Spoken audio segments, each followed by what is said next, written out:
बिस्मिल्लाह करते हैं।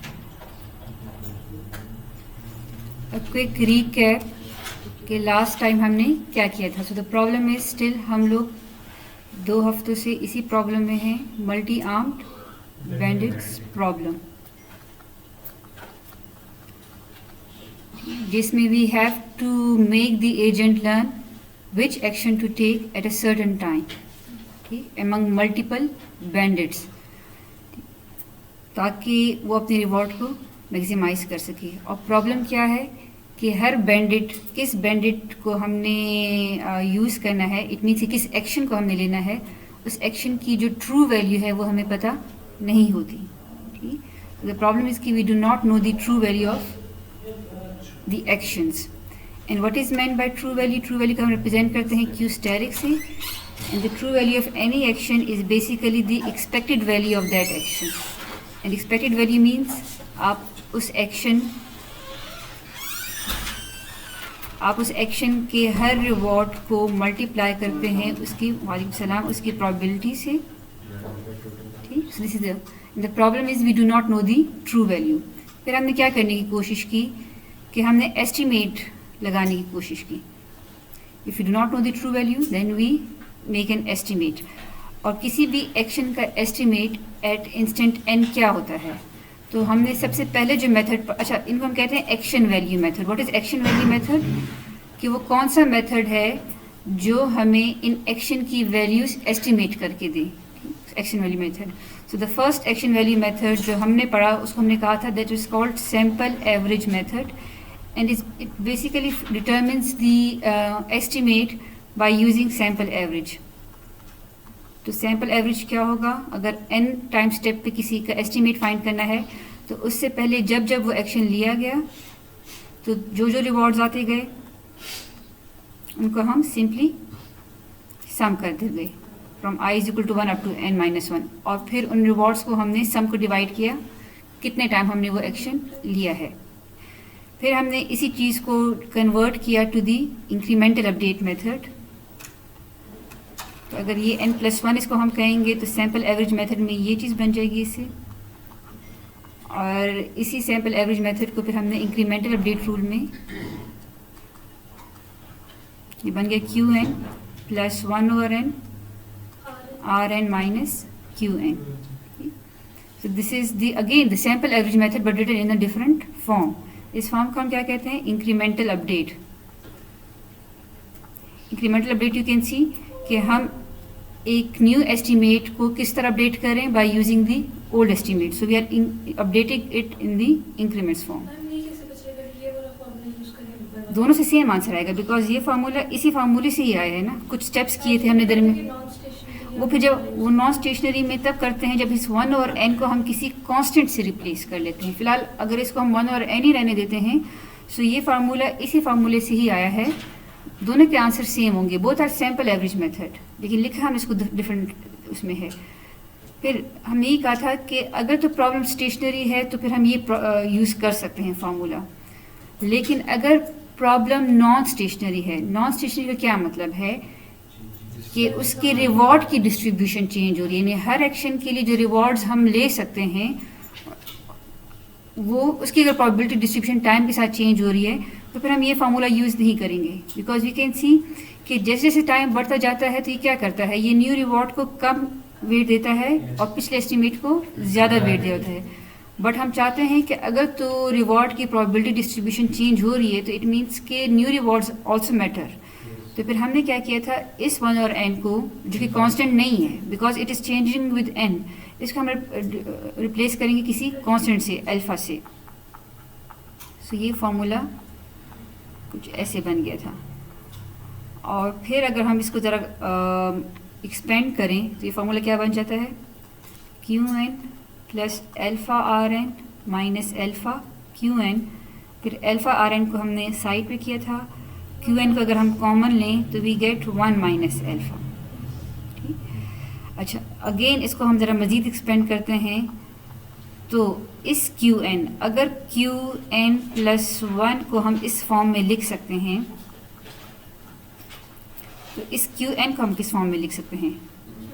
Alpha R और n की जगह n minus 1 plus 1 minus alpha Q n minus 1। इस फार्मूले को आप खोलेंगे तो ये कुछ ऐसे बन जाएगा, alpha R n plus alpha into 1 minus alpha R n minus 1 plus 1 minus alpha square Q n minus 1।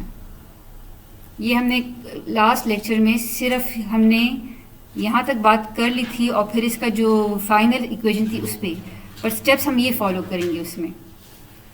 इसी तरह इसको अगेन खोलें, alpha R n 1 minus alpha R n minus 1 1 minus alpha square, और अब इस क्यू एन माइनस 1 की जगह पे क्या लिखेंगे, तो अगर क्यू एन प्लस 1 का यस एल्फ़ा आर एन माइनस 2 हो जाएगा, ये alpha R n minus 2 plus 1 minus alpha Q n minus 2।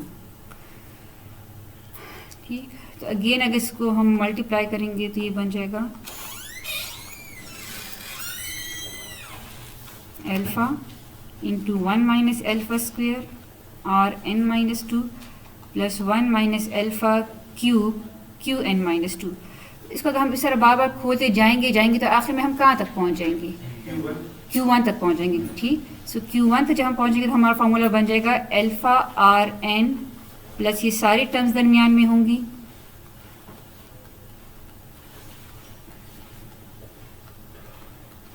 और आखिरी वाली में क्या होगा, we will have 1 minus alpha. देखिए यहाँ पे अगर 1 है तो यहाँ पे फिर n माइनस आई होगा, सॉरी n माइनस 1 होगा।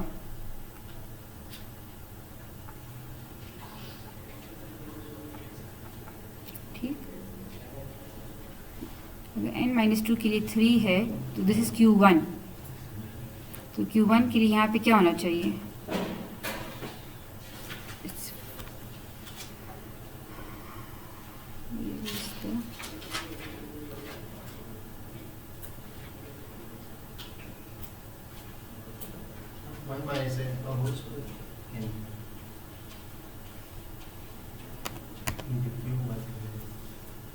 अच्छा, आप लोगों को मैंने पहले भी बताया था ये एक कोर्स है कोर्सेरा में यूनिवर्सिटी ऑफ एल्बर्टा का, जो कि उसी टेक्स्ट बुक को फॉलो कर रहे हैं, which is very known for the reinforcement learning. So बाकी भी कोर्सेज हैं लेकिन उनकी जो टॉपिक्स की सिलेक्शन है वो डिफरेंट है फ्रॉम जो जिस सीक्वेंस में बुक में टॉपिक्स हैं। तो बेहतर है कि जिस सीक्वेंस में बुक्स में टॉपिक है वही उसी कोर्स को फॉलो किया जाए। नेट आप बताएं शाफिन, आप क्या बता रहे थे, क्या फॉर्मूला बन रहा है आखिर में, क्या आएगा, ये मैं ठीक लिखा है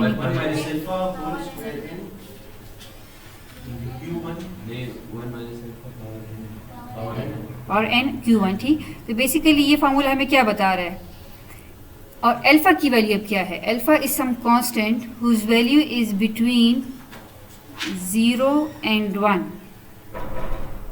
ऐसे है या नहीं, ऐसे है या ऐसे है, दोनों में से कौन सा है, आई थिंक ये है, दूसरा है। यानी इस ओपन इंटरवल का क्या मतलब होता है कि 0 से वैल्यू ज़्यादा होगी, 0 इंक्लूडेड नहीं है, 1 इंक्लूडेड है। ठीक, सो अगर अल्फा की वैल्यू ये है तो हमें पता है कि पॉइंट्स में जब वैल्यू होती है वो जितनी दफ़ा मल्टीप्लाई होती जाती है वो उतनी छोटी होती जाती है। तो इट मीन्स कि सबसे ज़्यादा वेट हम किसको दे रहे हैं इस इक्वेशन में, जो पिछला जो लास्ट स्टेप वाला रिवॉर्ड है। ठीक, इट मीन्स कि एक रिवॉर्ड जितना पुराना होता जाता है, यानी वो रिवॉर्ड जो पिछले टाइम स्टेप्स में लिया गया है, आहिस्ता आहिस्ता उसका वेट कम होता जाता है, which make sense because non stationary problem है ना। अगर नॉन स्टेशनरी प्रॉब्लम में rewards are changing with time तो इट मीन्स कि बहुत पुराने रिवॉर्ड के ऊपर आप इतना वेट नहीं देंगे। ठीक, so this is now the incremental update method, ठीक, फॉर नॉन स्टेशनरी, यानी नॉन वही। अब देखें फ़र्क क्या था कि सैम्पल एवरेज मेथड में हमेशा ये जो स्टेप साइज है 1/n होता है, नॉन स्टेशनरी में स्टेप साइज हमारे पास कोई कांस्टेंट होता है। ये कांस्टेंट नॉन स्टेशनरी प्रॉब्लम में हमें हेल्प कर सकता है, लेकिन जरूरी नहीं कि ये हमेशा इसको कांस्टेंट ही रखें। अगर कांस्टेंट नहीं रखते और 1/n रखते हैं so it will simply become the sample average method. ठीक, तो इस अल्फा की वैल्यू कांस्टेंट भी हो सकती है अगर नॉन स्टेशनरी प्रॉब्लम है, और अगर स्टेशनरी प्रॉब्लम है तो हम इसको सिंपली 1/n भी रख सकते हैं। फिर हमने कल और क्या डिस्कस किया था, हमने ये डिस्कस किया था कि एस्टिमेट्स हम डिटरमिन कर लेते हैं using either sample average method और इंक्रीमेंटल अपडेट मेथड, लेकिन इन एस्टिमेट्स के बेस पे अब एक्शंस को कैसे चूज करना है, ये एस्टिमेट्स हम निकाल क्यों रहे हैं, हमने ये फैसला करना है कि कौन सा एक्शन लेना है ना बेस्ड ऑन दीज एस्टिमेट्स। तो एप्सिलॉन ग्रीडी एल्गोरिथम को हम लोग यूज करते हैं। So what is epsilon greedy algorithm? Yes, trade off exploration versus exploitation. Epsilon greedy आपसे ये कहता है कि with a certain probability epsilon आप किसी भी टाइम स्टेप पे किस एक्शन को चूज करें, एक्शन ए रैंडमली। ठीक, इसको मैथमेटिकली ऐसे लिखा जाता है कि किसी भी टाइम इंस्टेंट टी पे जो आप एक्शन लेंगे it will be that action which is taken from a uniform probability distribution of what, A1 A2 up to AK। तो क्या मतलब है, अगर आपके पास K एक्शंस हैं A1 से लेकर AK तक, तो उनमें से किसी भी एक्शन को आप रैंडमली चूज करेंगे। यूनिफॉर्म का क्या मतलब है कि इनमें से हर एक को इक्वल प्रोबेबिलिटी के साथ आप चूज करेंगे, इनमें आप डिफरेंशिएट नहीं करेंगे, with a certain probability of, किस प्रोबेबिलिटी के साथ, एप्सिलॉन के साथ। ठीक, तो प्रोबेबिलिटी एप्सिलॉन के साथ आप एक रैंडम एक्शन चूज करते हैं, तो कौन सी प्रोबेबिलिटी पीछे रह गई है? अगर एप्सिलॉन के साथ अगर हम रैंडम एक्शन चूज कर रहे हैं, इट मीन्स के 1 माइनस एप्सिलॉन का हम कौन सा एक्शन चूज कर रहे हैं, बेस्ट एक्शन चूज कर रहे हैं, विच इज, इसको हम लिखते हैं मैथमेटिकली आर मैक्स ओवर ए क्यू टी ओवर ए। ठीक, सो इसको अगर हम प्लेन इंग्लिश में लिखें तो ये क्या कह रहा है, बेसिकली ये कह रहा है कि with a certain probability choose random action and with the remaining probability choose best action. Best action based on the best value, यानी हमारा जो अभी एस्टिमेट है उसमें से जो मैक्सिमम एस्टिमेट जिस एक्शन का आ रहा है उसी को बेस्ट कंसिडर करो। ठीक, तो अगर एप्सिलॉन की वैल्यू सपोज 0.3 है, इसका क्या मतलब होगा कि 30% ऑफ द टाइम्स, ठीक है, हम हर टाइम स्टेप एक्शन ले रहे हैं ना, तो पहले टाइम स्टेप से लेकर अब तक 30% ऑफ द टाइम हम लोग क्या करते रहेंगे, यानी हर टाइम रैंडम एक्शन सेलेक्ट करेंगे, and with 70% of the time we will select the best action, not greedy action, and जरूरी नहीं कि ग्रीडी एक्शन आपके पास हमेशा बेस्ट एक्शन ही हो। 70% ग्रीडी एक्शन। यस, तो एप्सिलॉन जो है वो प्रोबेबिलिटी ऑफ रैंडम एक्शन होती है, और जो ग्रीडी एक्शन की प्रोबेबिलिटी होती है that is 1 minus epsilon. So basically यहाँ पे हम लोग क्या कर रहे हैं, यहाँ पे हम एक्सप्लोरेशन कर रहे हैं, और यहाँ पे हम लोग क्या कर रहे हैं, एक्सप्लॉयटेशन। किसको एक्सप्लॉइट कर रहे हैं, और current knowledge of these values, हमें चूंकि इनकी वैल्यूज पता है, एस्टिमेट्स पता है, तो हम इसको एक्सप्लॉइट करेंगे। भाई हमें तो एस्टिमेट पता है, तो उस एस्टिमेट को यूज करके हम ग्रीडी एक्शन चूज कर रहे हैं। जी बेटा, देखें, जब हम एक एक्शन को with probability epsilon randomly choose करते हैं, तो रैंडमली चूज करने का क्या मतलब है कि इन सारे एक्शन में से किसी एक को भी आप चूज कर सकते हैं, और यूनिफॉर्म का क्या मतलब है कि हर एक को चूज करने के चांसेस सेम है, यानी आप इन एक्शन में डिफ्रेंशिएट नहीं करेंगे। ठीक, तो यूनिफॉर्म प्रोबेबिलिटी डिस्ट्रीब्यूशन से कहते हैं कि हर एक एक्शन को पिक करने की सेम प्रोबेबिलिटी है। उसका रिवॉर्ड सेम होना चाहिए। रिवॉर्ड सेम की बात नहीं कर रहे, हम ये कह रहे हैं कि एक एक्शन को चूज करना है out of how many actions, A1 A2 AK, लेकिन इस तरह चूज करना है कि हर एक की इक्वल चांसेस है चूज होने के। ठीक, तो रैंडमली जब चूज करते हैं तो फिर उनमें हम डिफरेंशिएट नहीं करते कि अब किसको चूज करना है, कोई भी हम इक्वली चूज कर सकते हैं।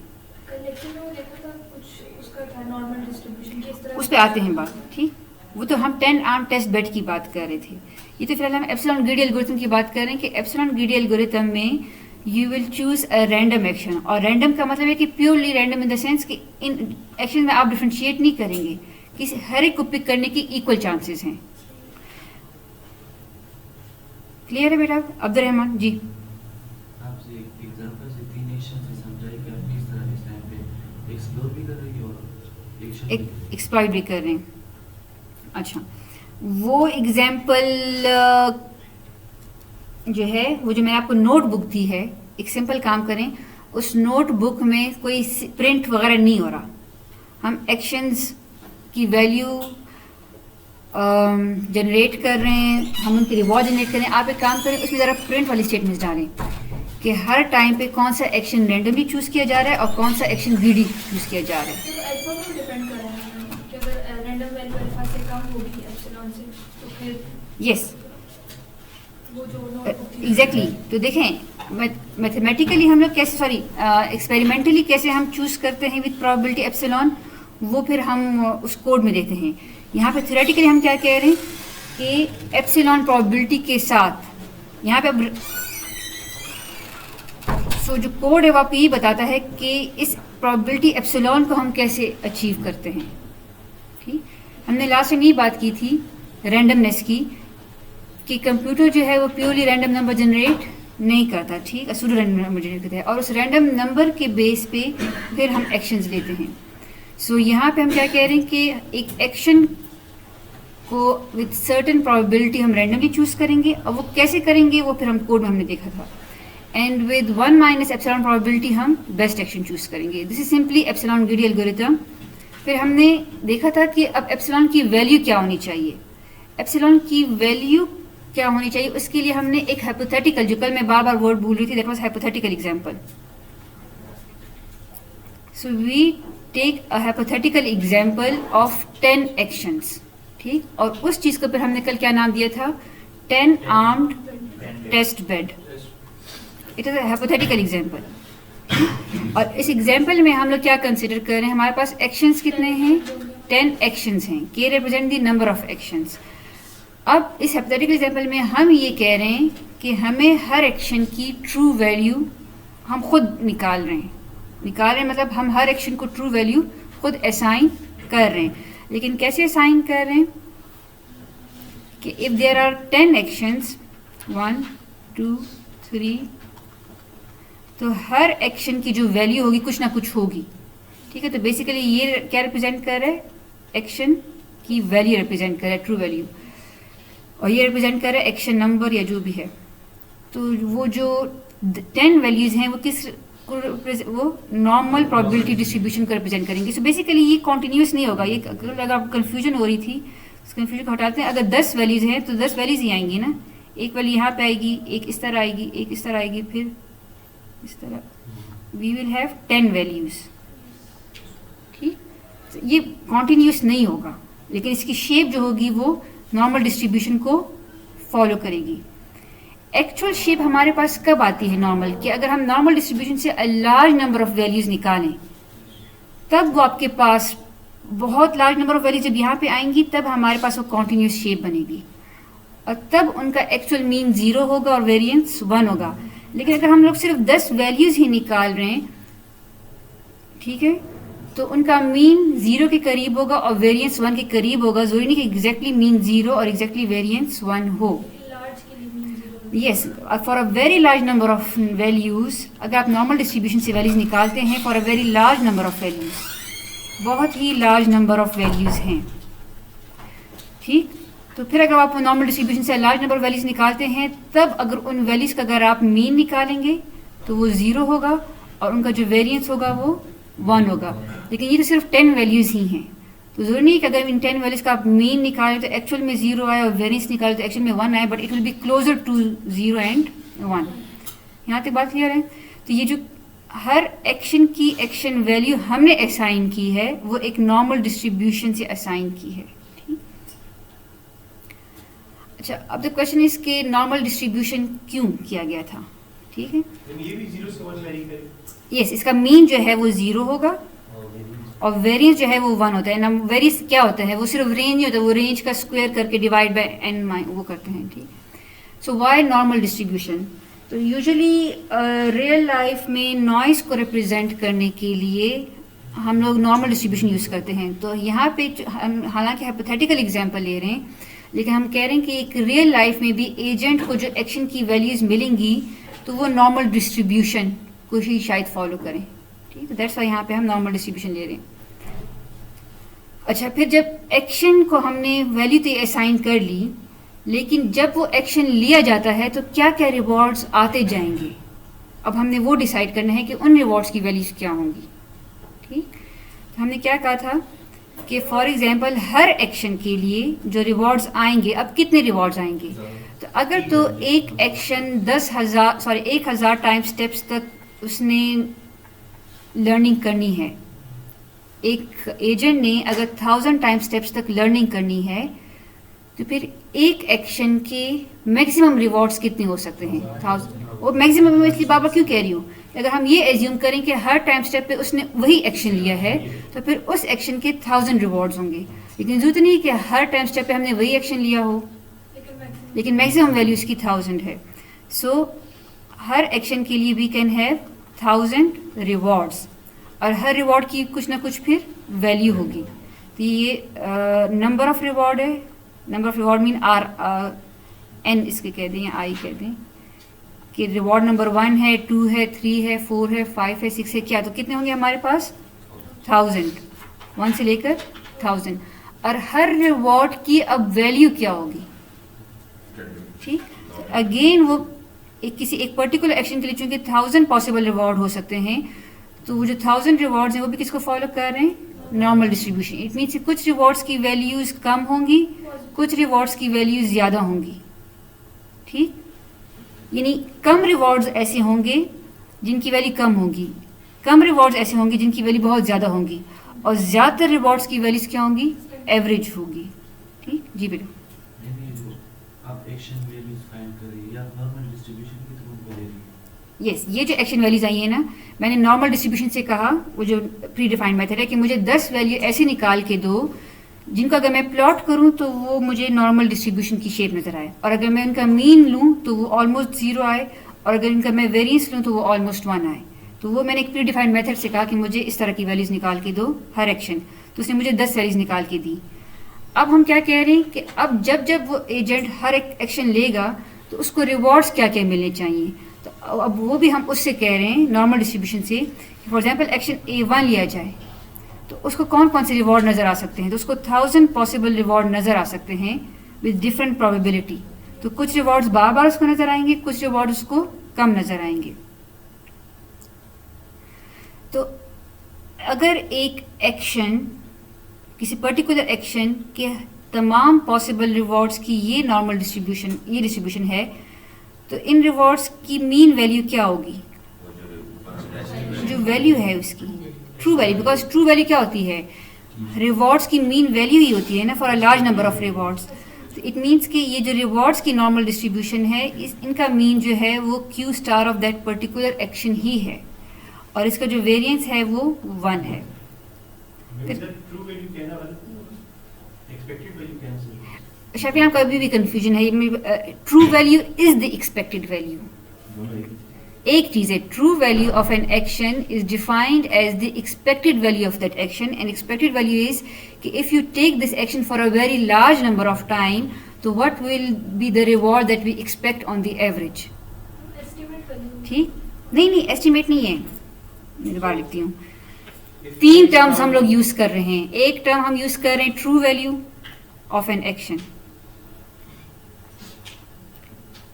एक हम कह रहे हैं estimated value of an action, sorry expected value of an action.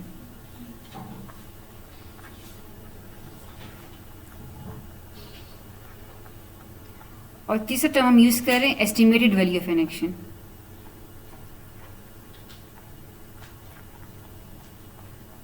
ये 3 टर्म्स हैं, इसमें से ये 2 टर्म्स जो हैं वो इक्विवेलेंट हैं। किसी एक्शन की जो ट्रू वैल्यू होती है वो उस एक्शन की एक्सपेक्टेड वैल्यू होती है। एक्सपेक्टेड वैल्यू क्या मतलब है कि अगर उस एक्शन को for a very large number of time आप करें तो ऑन द एवरेज आपको क्या रिवॉर्ड मिलेगा। ठीक, so this is the true value of an action, जिसको हम ऐसे लिखते हैं।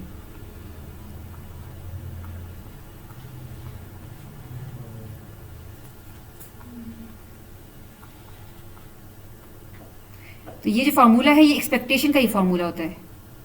ठीक, बट द इशू इज कि we do not know this true value, तो फिर हम लोग क्या करते हैं, एस्टिमेट निकालते हैं। लेकिन इस हाइपोथेटिकल एग्जांपल में हमें ये ट्रू वैल्यू भी पता है, और कैसे पता है? हमने खुद से असाइन की है, नॉर्मल डिस्ट्रीब्यूशन से। और फिर हर एक्शन के लिए जो रिवॉर्ड्स है वो भी हमने खुद से जनरेट किए हैं। तो अगर मैंने रिवॉर्ड्स खुद से जनरेट किए हैं तो यू कैन सी कि उन रिवॉर्ड्स की एक्सपेक्टेड वैल्यू क्या होगी, मीन वैल्यू क्या होगी, ट्रू वैल्यू ही होगी ना। ठीक, तो यहाँ पर हम ये कह रहे हैं कि उन रिवॉर्ड्स की जो ट्रू मीन वैल्यू है वो वही ट्रू वैल्यू होगी। जब large number of times run होगा तब इसके इक्वल है। हाँ, but the rewards are already 1000 rewards ना। तो जब ये इक्वल हो जाएंगे तो वो हमारे पास ऑप्टिमल एक्शन होगा ना, क्योंकि वो बराबर होगी ट्रू वैल्यू मीन की। ऑप्टिमल एक्शन वो एक्शन है जिसकी ट्रू वैल्यू मैक्सिमम है। आउट ऑफ 10 एक्शंस हमें हर एक एक्शन की ट्रू वैल्यू पता है क्योंकि हमने खुद से असाइन की है ना। तो इसमें से ऑप्टिमल एक्शन कौन सा है? जो ग्रीडी अगर फॉलो करेंगे तब नहीं, देखें, ग्रीडी का एल्गोरिथम हमने लगाया ही कब था? Based on the estimates. ठीक, यहाँ से स्टार्ट से देखें, हमने स्टार्ट से क्या चीज़ डिस्कस कर रहे हैं? हम स्टार्ट से ये डिस्कस कर रहे हैं जी। ऑप्टिमल ग्रेड ही नहीं होगा, मतलब वो देखेगा नहीं कि मैं बताती हूँ कंफ्यूजन कहाँ आप लोगों की। प्रॉब्लम इज कि we do not know the true value जो हमने स्टार्ट की। Then we have to find the estimates. जब हम एस्टिमेट फाइंड करते गए तो हमारा ग्रीडी एल्गोरिथम जो क्या करता है वो बेस्ट एक्शन चूज करता है बेस्ड ऑन दी एस्टिमेट, यानी हमने जो अंदाज़ा लगाया है उसके मुताबिक बेस्ट एक्शन कौन सा है, which may not be the best action. Why? Because of the estimate है। ठीक, ऑप्टिमल एक्शन हम किसे कह रहे हैं? ऑप्टिमल एक्शन जो कि वाकई में बेस्ट है। और वाकई में कौन सा बेस्ट होगा? जिसकी ट्रू वैल्यू सबसे मैक्सिमम होगी। तो ग्रीडी एल्गोरिथम आपका ऑप्टिमल एक्शन चूज नहीं करता बिकॉज उसको तो ट्रू वैल्यूज पता ही नहीं है। ग्रीडी एक्शन आपका बेस्ट एस्टिमेट चूज करता है विच मे और मे नॉट बी ऑप्टिमल। मैम अगर उसको n नंबर ऑफ टाइम्स चलाएं और वो Yes, same value exactly. फिर optimal लगेगी। देखें, अगर तो आपका एक agent for a very very very large number of time learning करता रहे तो फिर तो इसके पास जो एवरेज आता जाएगा वो एक्सपेक्टेड वैल्यू के मुताबिक होता जाएगा और फिर उसका एस्टिमेट जो है वो ट्रू वैल्यू के मुताबिक होता जाएगा और फिर उसका जो बेस्ट एक्शन जो है वो ऑप्टिमल एक्शन के मुताबिक होता जाएगा। ठीक, बट द प्रॉब्लम इज कि अगर हम पहले स्टेप से ही ग्रीडी होना स्टार्ट कर लें तो उसने तो बाकी एक्सप्लोर किया नहीं होगा तो इसका बेस्ट एस्टिमेट तो कभी बेस्ट हो ही नहीं सकता। Self exploitation। फिर एक्सप्लोरेशन भी हमने कितनी करनी है तो हम वो डिस्कस करें कि उस एक्सप्लोरेशन की वैल्यू को डिटरमिन करने के लिए we then considered a hypothetical example जिसको हम कह रहे हैं 10 आर्म्ड टेस्ट बेड। ठीक, फिर इस 10 आर्म टेस्ट बेड में हमने क्या कहा कि 10 एक्शंस हैं, हर एक्शन की ट्रू वैल्यू हमने खुद जनरेट की और हर एक्शन के रिवॉर्ड्स हमने खुद जनरेट किए। फिर हम करना क्या चाह रहे थे उसमें कि उस एजेंट को हमने 1000 टाइम्स क्या कर 1000 टाइम हमने उसको रन किया था फॉर 1000 टाइम स्टेप। मैम जी जी ये जो ऊपर आपने ग्राफ बनाया था ना, जी इससे ऊपर ये रिवॉर्ड वाला, जी ये रिवॉर्ड हर एक मिसाल for example 10 arm bed yes तो हर एक के लिए बनाए गए एग्जैक्टली और हर एक का मीन जो होगा वो एक्सपेक्टेड वैल्यू उस एक्शन की। जी। After मैम राजनीति तो नहीं है कि वो हर एक्शन के लिए 1000 ही रिवॉर्ड हो। एग्जैक्टली मैक्सिमम 1000 है, Maximum 1000। मैक्सिमम 1000 होंगे। कहाँ की नोटबुक? ये पॉइंट समझ में नहीं आया। अच्छा, मैं दोबारा से कोड देखते हैं।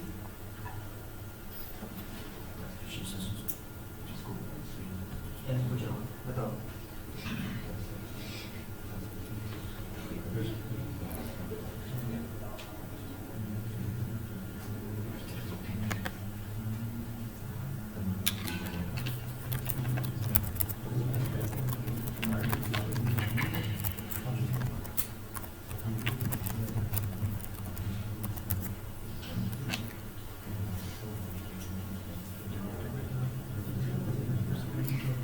9 बजे फिर आप लोगों ने मुझे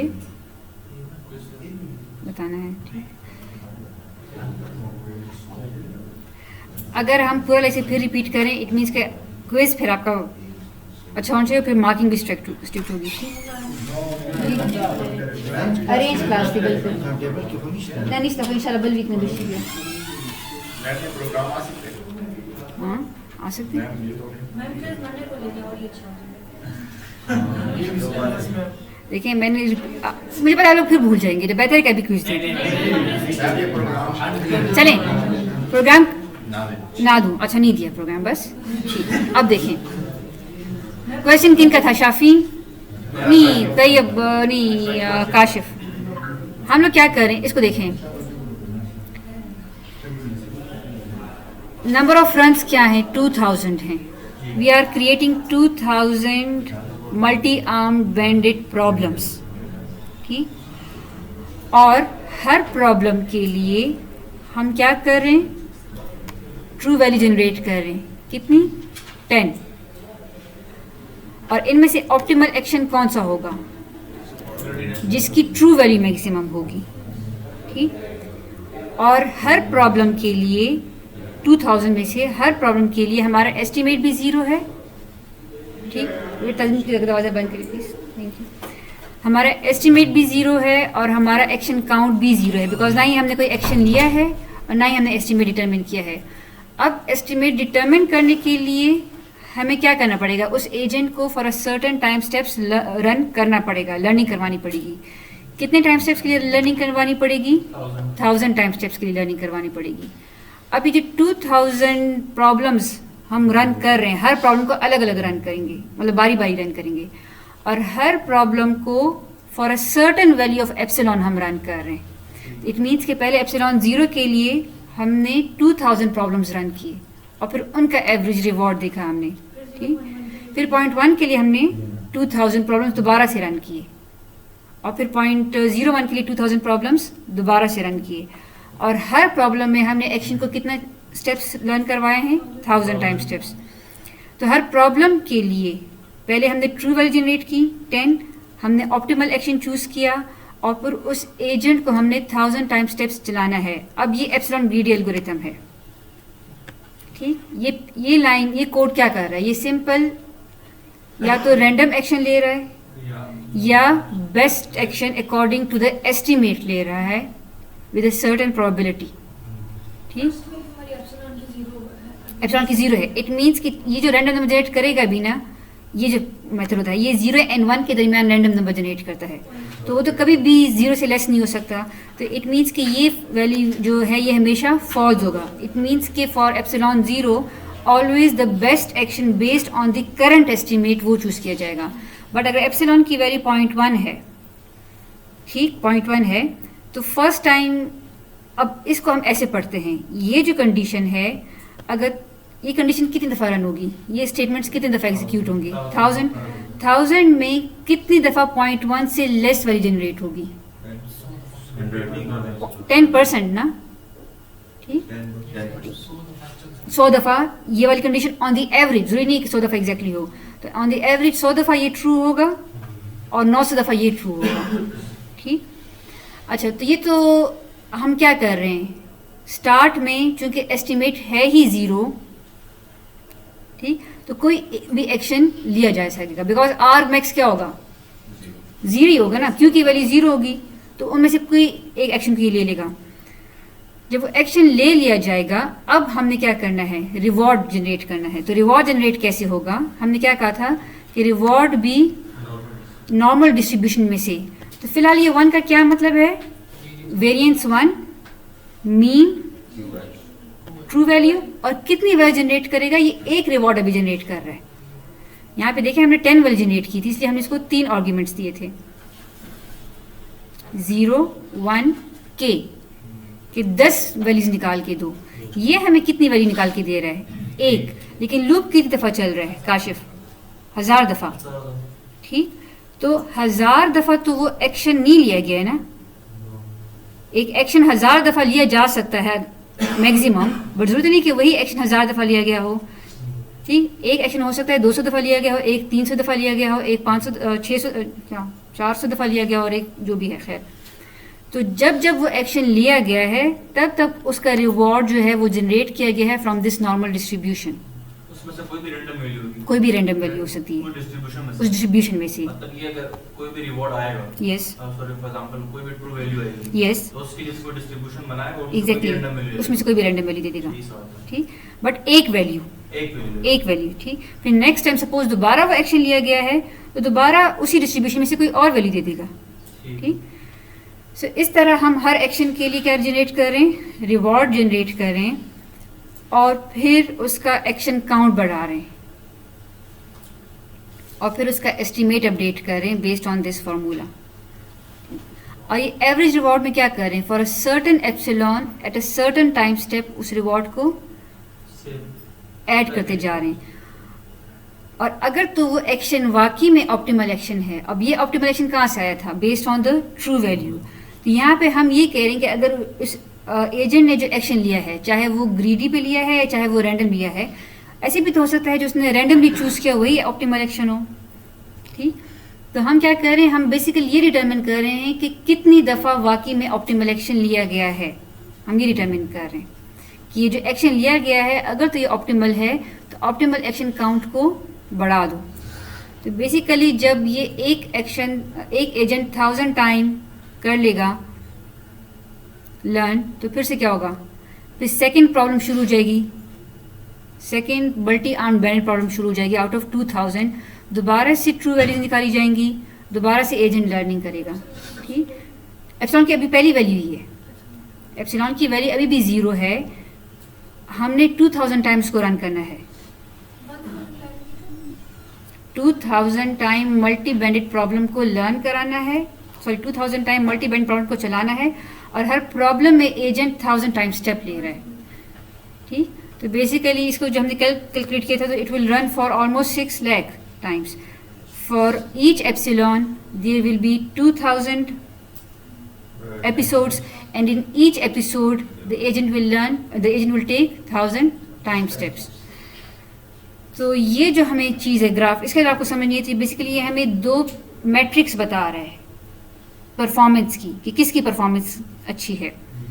एक मैट्रिक है कि ऑन द एवरेज रिवॉर्ड कहाँ से हमें ज़्यादा आ रहा है, और दूसरा मैट्रिक है कि किस वाले एप्सिलॉन की वैल्यू में हमने ऑप्टिमल एक्शन ज़्यादा लिया है, ये जो एक्शन में लिया है वो हमारा ऑप्टिमल एक्शन ज़्यादा है। तो फॉर एग्जाम्पल आप देख सकते हैं एप्सिलॉन 0 ब्लू लाइन, तो ऑन द एवरेज रिवॉर्ड हमें क्या मिल रहा है, हर टाइम स्टेप में हम देख रहे हैं ना, देखें 0 से लेकर 1000 तक हर टाइम स्टेप पे फॉर एवरी 2000 जो हमें रिवॉर्ड मिलता गया फॉर एवरी एप्सिलॉन, वो हम डिटरमिन कर रहे थे ना, अब सिंपली हम उसको प्लॉट कर रहे हैं।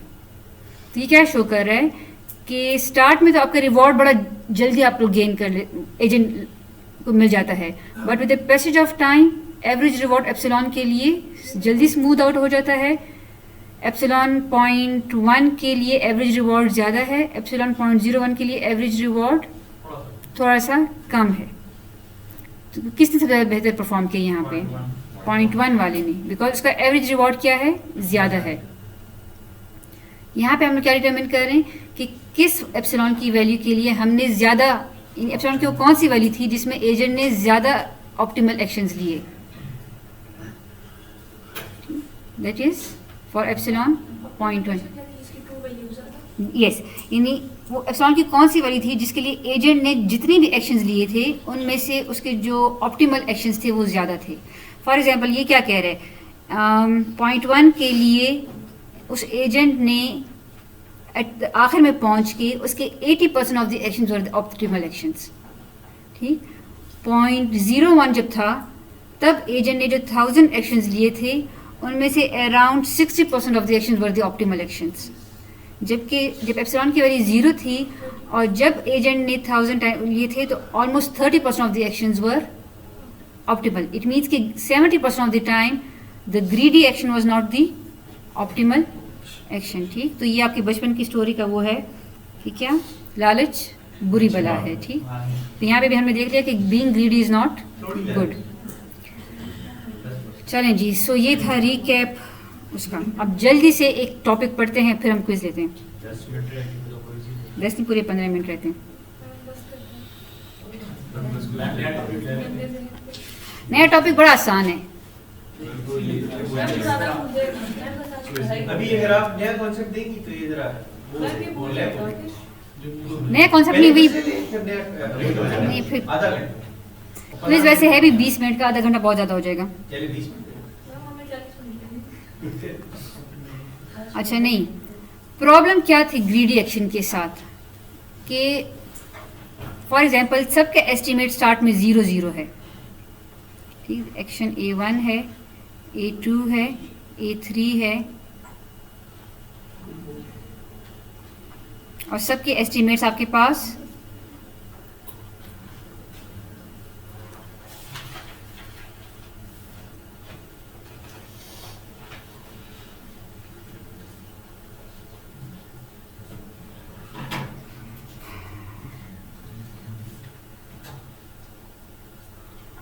एट टाइम 0 पे तीनों की वैल्यूज क्या थी? 0 थी, ठीक। सो Q ऑफ A1 भी 0, Q ऑफ A2 भी 0, ऑफ Q ऑफ A3 भी 0। सपोज टाइम स्टेप 1 पे हम एक्शन A1 लेते हैं, बिकॉज तीनों 0 हैं, तो चाहे हम एक्सप्लोरेशन करें चाहे हम एक्सप्लॉइटेशन करें, दोनों का आंसर क्या आएगा? रैंडमली कोई भी एक्शन हो सकता है, ठीक।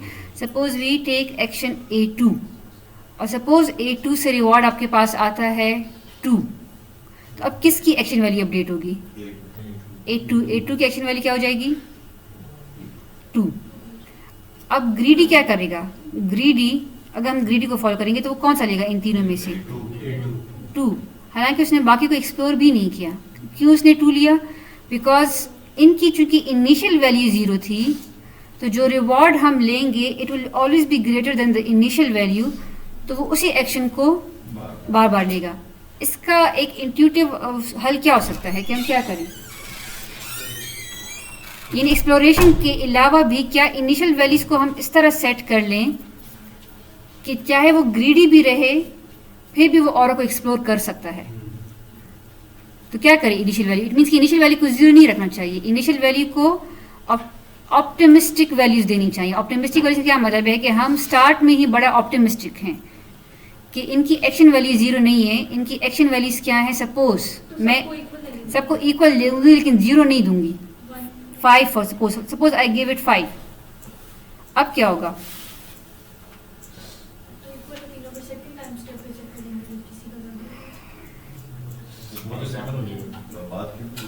नहीं, रैंडम वैल्यूज देंगे बट डिफरेंट देंगे, ठीक।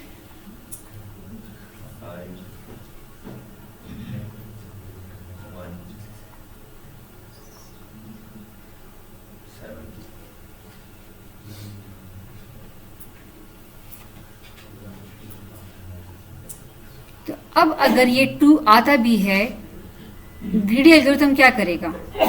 क्योंकि इनिशियल वैल्यूज हमने खुद से ज़्यादा रखी हैं, तो हो सकता है कि वो बाकी को भी एक्सप्लोर कर ले, ठीक। तो इनिशियल वैल्यूज को भी डिफरेंट रखने से हम एक्सप्लोरेशन अचीव कर सकते हैं। सो हम स्टार्ट से ही बड़े ऑप्टिमिस्टिक है कि नहीं, हर एक्शन अच्छा है जी। अगर सबसे इलीगल एक्शन हो उसको ज़्यादा रिवॉर्ड मिलेगा। सबसे क्या क्या यानी ट्रू वैल्यू जो आप सेट कर रही हैं वो सब शुरू से ही गलत सेट कर दें आप। हो सकता है कि 1 को 10 मिलना चाहिए, आप उसको 100 दे रही हैं। ये जो इनिशियल वैल्यू में दे रही जी, हूँ जी। इसकी आप बात कर रहे हैं।